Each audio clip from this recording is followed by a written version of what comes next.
Olá, meus queridos amigos e amigas, tudo bem com vocês? Sou o professor Elias Santana, professor de língua portuguesa aqui do Gran Cursos Online, e é com imensa satisfação que eu apresento a vocês este curso destinado à resolução de questões da banca FCC. Iremos fazer, em um conjunto de blocos, resolução de questões da banca FCC, só questões mais recentes, a fim de entendermos aquilo que esta banca costuma cobrar nos seus concursos públicos. Meus queridos amigos, é fundamental que você saiba que a FCC ela tem por hábito fazer questões extremamente semelhantes. É muito comum em provas da FCC que questões se assemelhem às provas de agora e às provas anteriores. O que muda nas questões são os textos, mas a estrutura da questão, o tipo de comando e os assuntos cobrados costumam se repetir. Por esse motivo, a melhor estratégia, aliás, não só para a FCC, mas para todas as bancas, claro, resolução de questões. Mas no caso da FCC, essa estratégia ela se torna ainda mais importante, devido ao fato de que, de tanto resolver questões de língua portuguesa da FCC, o candidato costuma ficar já viciado nas formas das questões e, naturalmente, isso aumenta a chance de assertividade na ocasião do concurso. Mais que isso, meus amigos, peço que vocês, por gentileza, ao assistirem os vídeos, sempre façam uma pausa antes de assistir ao comentário da questão. Eu sempre digo aos meus alunos que equivocado é aquele que assiste a uma videoaula de 30 minutos em exatamente 30 minutos. Quem assiste dessa maneira está tornando esta videoaula um mero programa de TV de entretenimento. E não é essa a finalidade. É necessário, claro, que você, ao assistir essa aula, faça pausas, anotações, além disso, resolva as questões. Por esse motivo, quando eu lançar a questão na tela, peço que você faça uma pausa, tente resolver e só depois você deve acompanhar o comentário para avaliar o seu entendimento acerca dos assuntos gramaticais aqui abordados. Até porque, se você está comigo no curso de exercícios, é porque você provavelmente já passou pelo curso teórico. Então a ideia qual que é? Você passou pelo curso teórico de gramática e agora está só conferindo o seu conhecimento nos exercícios da banca FCC. Tudo bem? Vamos, portanto, à tela. Exercícios FCC, professor Elias Santana, aqui num curso de gramática. Vamos lá. Tem um texto aqui da banca FCC que eu coloquei por uma mera razão ilustrativa. Porque, em geral, as questões de gramática da FCC conseguem ser resolvidas sem o suporte do texto. Quase todas as questões da FCC não dependem do texto para serem resolvidas. São questões que conseguem ser respondidas simplesmente pelas próprias questões. Vejamos mais adiante, então. Olha só o que ele coloca para você nesta questão. Embora me arraste ao nível do solo. O verbo empregado nos mesmos tempo e modo que o verbo grifado acima também está grifado em. Ele falou o seguinte, ele grifou para você este verbo aqui, que é o verbo arraste, tudo bem? E ele quer saber qual outro verbo aqui abaixo está empregado no mesmo tempo e modo que o verbo lá acima. Questão clássica da FCC. Se eu fosse pegar o verbo arrastar,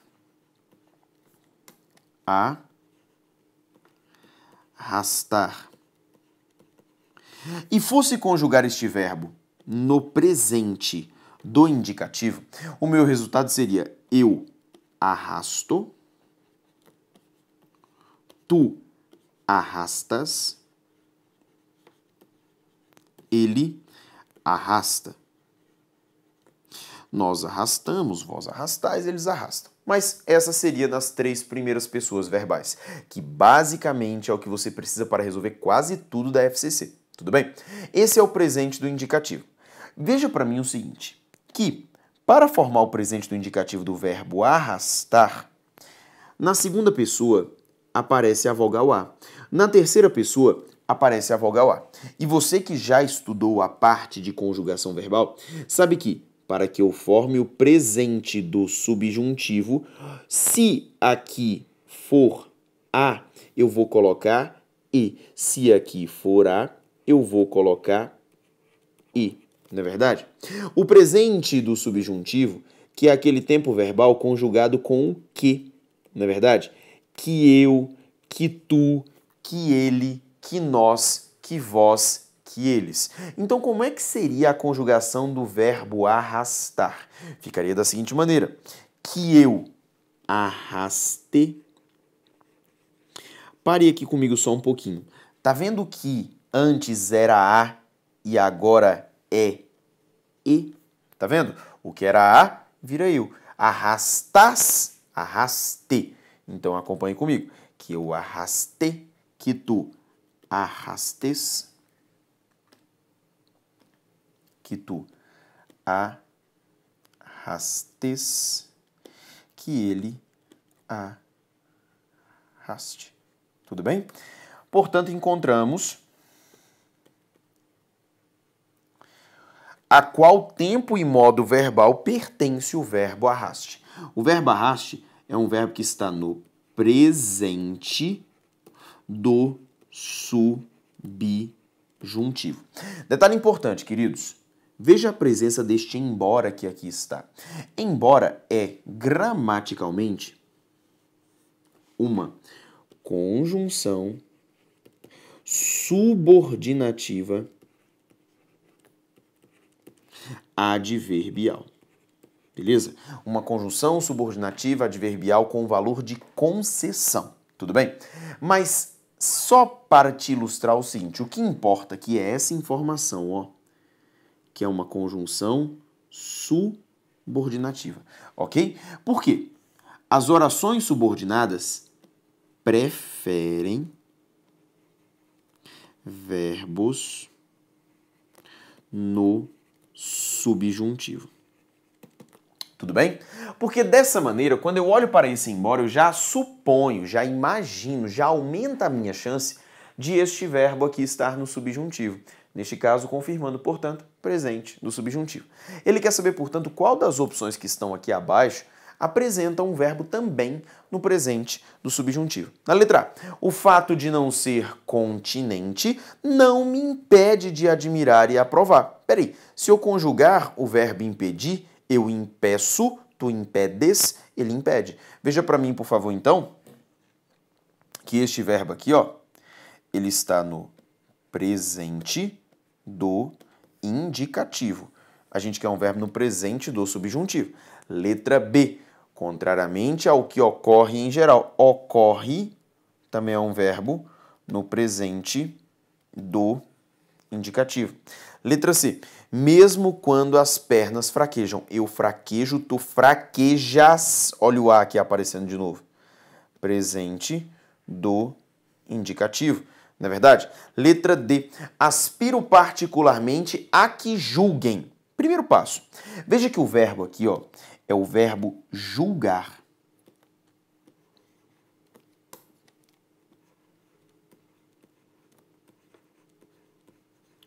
O verbo julgar também é um verbo da língua portuguesa de primeira conjugação. Tá vendo?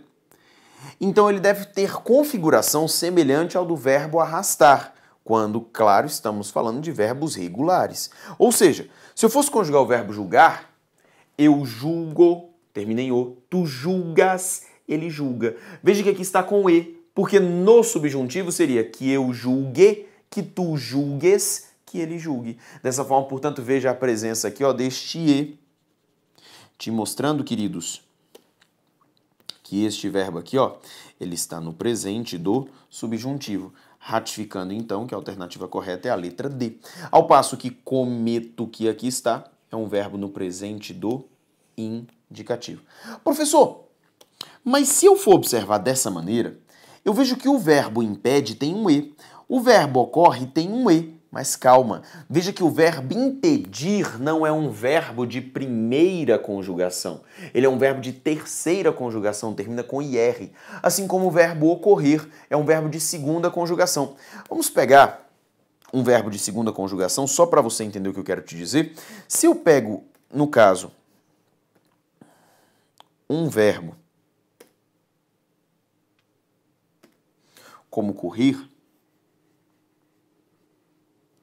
e penso neste verbo no presente do indicativo e penso neste verbo no presente do subjuntivo. No presente do indicativo, eu corro, tu corres, ele corre. Tá vendo que ele é de segunda conjugação? É igual se eu pegar um verbo como partir. se eu pensar esse verbo no presente do indicativo e se eu pensar esse verbo no presente do subjuntivo, eu vou ter o seguinte: eu parto, tu partes, ele parte. Qual que é a ideia agora? Lá no arrastar, a gente via que aqui aparecia A. Veja que no corre aqui aparece E. Aqui aparece E. Lembra que lá eu estava te falando o seguinte? Lá aparecia A. Eu arrasto, tu arrastas. Aí eu falava que o A vira E. Aqui é o contrário. Aqui, onde é E, vai virar A. Aqui, onde é E, vai virar A. Ou seja, que eu corra, que tu corras, que ele corra. Que eu parta, que tu partas, que ele parta. Beleza? Mas o princípio é basicamente o mesmo. Qual que é a ideia? Independentemente da conjugação, eu sempre vou pegar o presente do indicativo, olho para a segunda, para a terceira pessoa e vejo se aqui apareceu o E ou A. Se aparecer o E, vai virar A no presente do subjuntivo. Se aparecer o A, vai aparecer E no presente do subjuntivo. Tudo bem? É assim que nós trabalhamos com essa primeira forma de conjugação. Lembrando que é dessa estrutura aqui também que derivam as formas imperativa afirmativa e imperativa negativa. Tudo bem? Tudo deriva desse primeiro princípio de conjugação, que é o presente do indicativo, presente do subjuntivo, imperativo afirmativo, imperativo negativo. Beleza? Vamos para a tela de novo. Questão já resolvida. Vamos à sequência. Olha o que está dito. Atente para as frases abaixo, as afirmações que acompanham. Deixa eu até te contar uma coisa. Quando você vê questão da FCC que ele te coloca assim, ó, 1, 2 e 3, 1 e 2 apenas, 1 e 2 apenas, 1 apenas, 3 apenas, em geral, essas questões versam sobre pontuação. Em geral, não estou dizendo que é sempre, mas em geral essas questões trazem o assunto pontuação. Vamos lá na tela. Atente para as frases abaixo, as afirmações que acompanham. Não obrigo ninguém a agir como ágil e concebo 1001 maneiras diferentes de viver. Uma vírgula poderia ser empregada imediatamente depois do verbo agir, sem prejuízo para a correção e clareza. Ele fala de uma vírgula bem aqui, ó, depois do verbo agir. Só que, pessoal, quando ele fala não obrigo ninguém a agir como ágil, essa minha oração que está aqui, ó, ela é classificada gramaticalmente como oração subordinada adverbial comparativa. Tá certo? E apesar de ser adverbial, queridos, as orações comparativas, em especial, as orações comparativas, em especial, não são separadas por pontuação.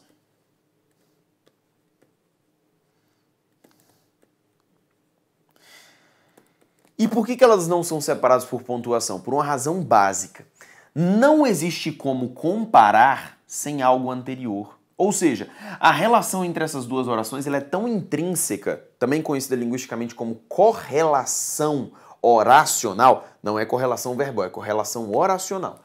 Essa correlação ela é tão forte que, para que uma exista, a outra tem de existir, e vice-versa. Porque toda comparação é assim, não tem como comparar com um, tem que comparar com dois. E é por isso que a presença dessa vírgula aqui, ó, ela é considerada errada. Então veja o que diz. Uma vírgula poderia ser empregada imediatamente depois do verbo agir. Esta afirmativa, ela está errada. Próximo. Não imponho a outrem nem meu modo de vida, nem meus princípios.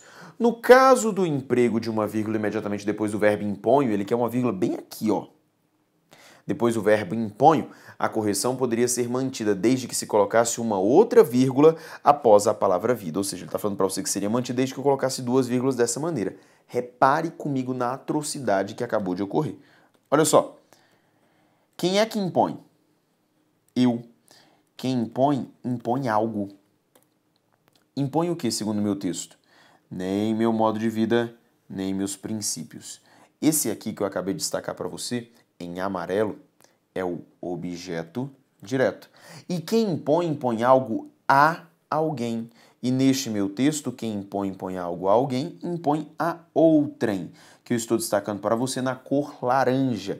Este daqui é o seu objeto indireto. E existe um pressuposto básico na língua portuguesa. Eu não posso separar por vírgula o verbo do sujeito, nem o verbo do complemento. Então essa vírgula está errada, nem contando com essa, porque essa aqui está separando o complemento do próprio complemento. Ou seja, essa opção aqui também é inválida. Tudo bem?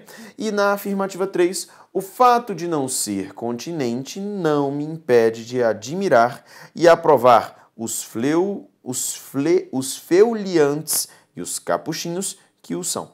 A colocação de uma vírgula após a palavra capuchinhos altera o sentido da frase. Repare que aqui ele quer que você coloque a vírgula após capuchinhos, só que é fundamental que você perceba que aqui existe um que. Beleza? E esse que é um pronome relativo da língua portuguesa. Confira comigo, por gentileza.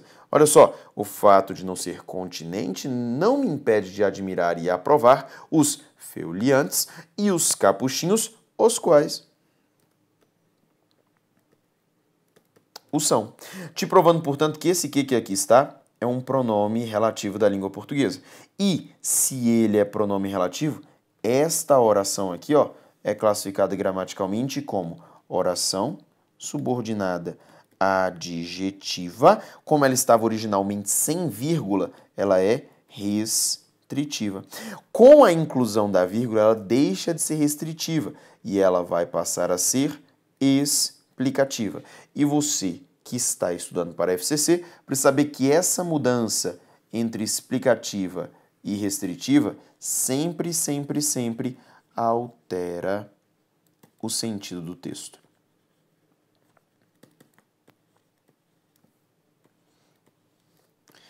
Então, o item está te falando o seguinte, que, caso uma vírgula fosse colocada, alteraria-se o sentido original da frase. Altera ou não altera? Altera. Ou seja, o item aqui é certo.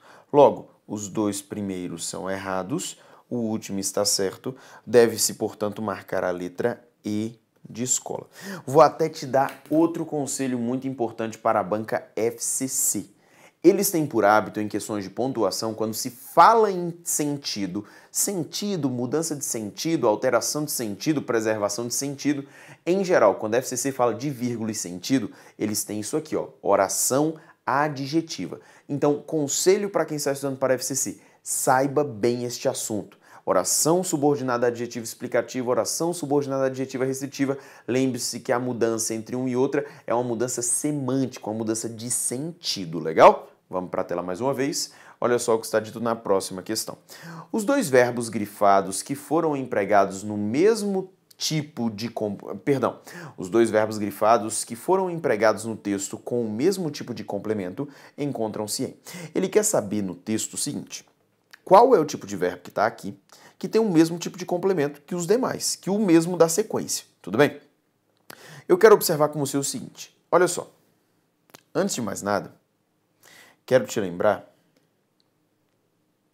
algo de que falamos no curso completo, que é o seguinte, quando eu falo na ordem direta da oração, que é a ordem sujeito, verbo, complemento, você precisa se lembrar que para que exista verbo transitivo direto, aqui na frente, devemos ter um objeto direto.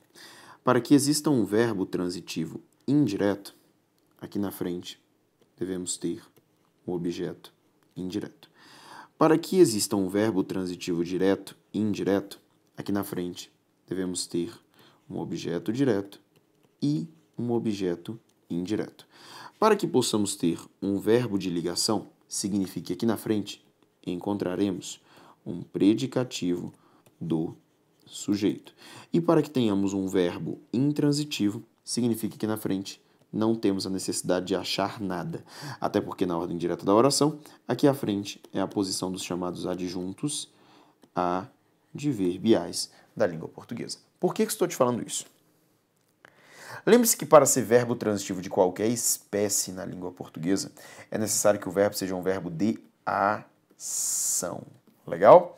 Para que o verbo seja de ligação, é necessário que o verbo seja de estado. Beleza? E para que seja verbo intransitivo, é apenas necessário que seja verbo, ou seja, pode ser de ação, pode ser de estado e pode ser de fenômeno da natureza. Qualquer verbo da língua portuguesa pode se tornar um verbo intransitivo, tudo bem? Lembre-se muito bem disso, lembre-se muito bem deste conceito. Por que estou falando isso para você? Porque isso aqui vai te ajudar em questões da FCC. Lembrando que só o verbo de ação, ele pode ser verbo transitivo, tudo bem? Só o verbo de ação pode ser verbo transitivo. E o verbo de ligação precisa ser verbo de estado. Vamos lá atrás. Não imponho a outrem nem meu modo de vida, nem meus princípios. O verbo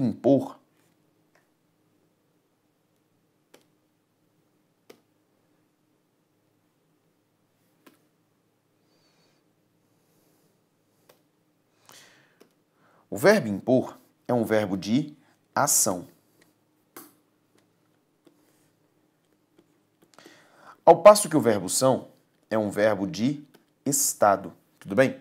Dessa forma, portanto, a única chance de essa letra A ser correta é só se e somente se os dois verbos forem intransitivos. Para comigo e pensa. Se o verbo impor aqui ele for transitivo, o verbo são, que é de estado, não pode ser transitivo. Se o verbo são for de ligação, o verbo impor não pode ser de ligação, porque ele é de ação. Tudo bem? Então ali eu já excluo opções. A gente já até viu a transitividade desse verbo, que impõe algo a alguém. Impõe o quê? A outrem, objeto direto. Impõe algo, que é nem meu modo de vida, nem meus princípios, objeto direto. Impõe a alguém, a outrem, objeto indireto. Portanto, essa alternativa aqui ela já está errada. Letra B.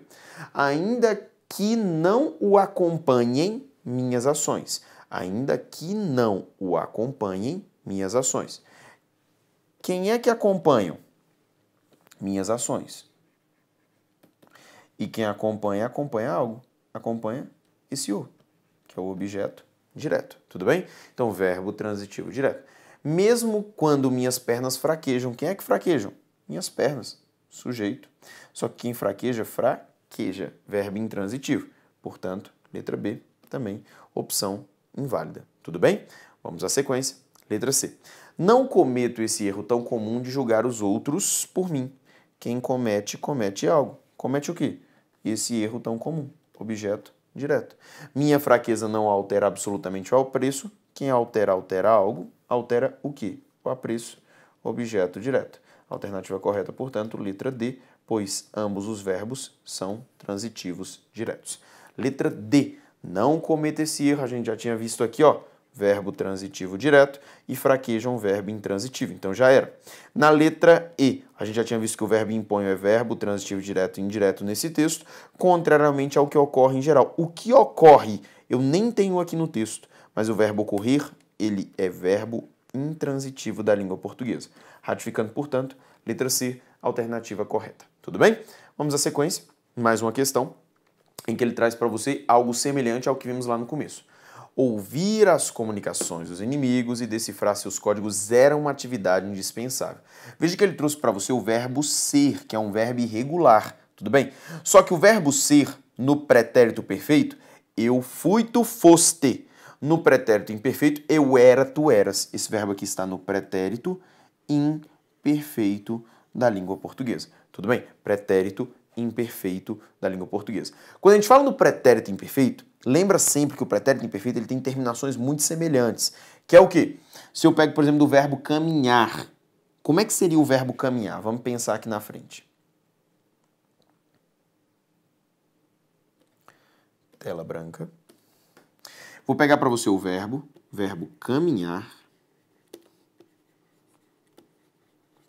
verbo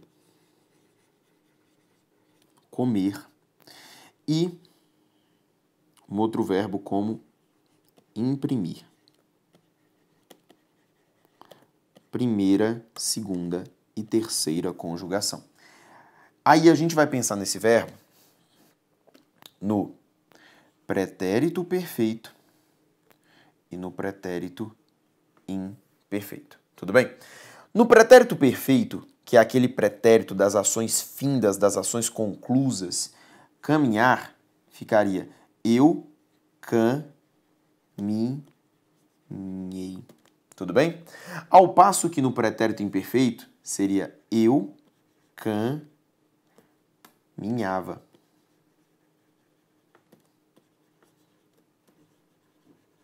Beleza? No verbo comer, eu comi.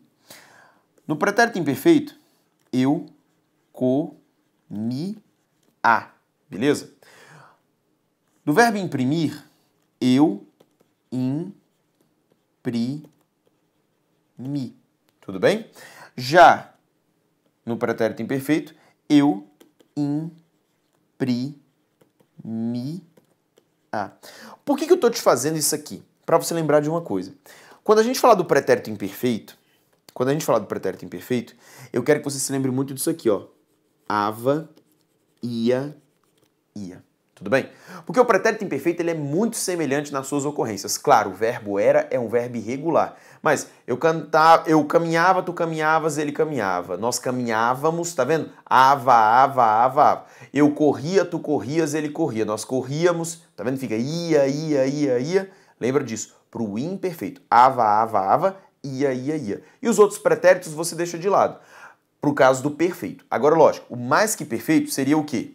Vamos aqui. O mais perfeito é o do ra, não é verdade? Vamos colocar aqui. Pretérito mais que perfeito. Para o pretérito mais que perfeito, o que você vai se lembrar? Eu caminhara. É o do ra, não é verdade?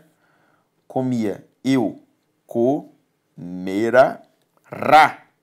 E do imprimir, eu imprimirá.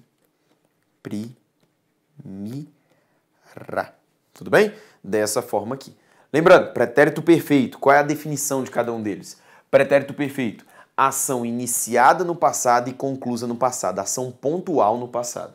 Pretérito imperfeito, ação que durou um determinado período de tempo no passado. Eu comia, tem duratividade. Eu comi, pontual. Ao passo que o pretérito mais que perfeito é algo no pretérito ocorrido antes de algo no pretérito. Ou seja, o pretérito mais que perfeito, ele sempre ocorre antes desses dois pretéritos. Ele sempre é algo no passado que ocorreu antes desses eventos no passado. Tudo bem? Vamos para a tela então de novo. Lembra do ava, ia. Vamos olhar as alternativas que ele tem aqui, ó. Nascerá.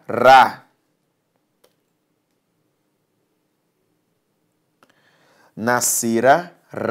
Letra B. Gestavam. Ava.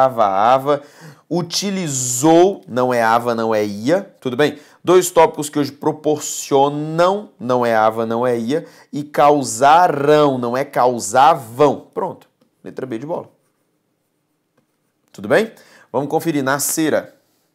Pretérito mais que perfeito. Tudo bem? Esse aqui. Pretérito imperfeito, ava, ia. A Segunda Grande Guerra utilizou, não é utilizava. Se fosse utilizava, ava, imperfeito. Utilizou, pretérito perfeito. Dois tópicos que hoje proporcionam se é hoje presente. E nesse caso aqui é presente do indicativo. E causavam, se fosse causavam, ava, causavam. Mas é causaram, pretérito perfeito. Tudo bem, meus queridos? Aproveitamos então, portanto, um bloco já de questões da banca FCC. Já passamos um pouco pelos verbos. Continuaremos no próximo bloco. Até daqui a pouco.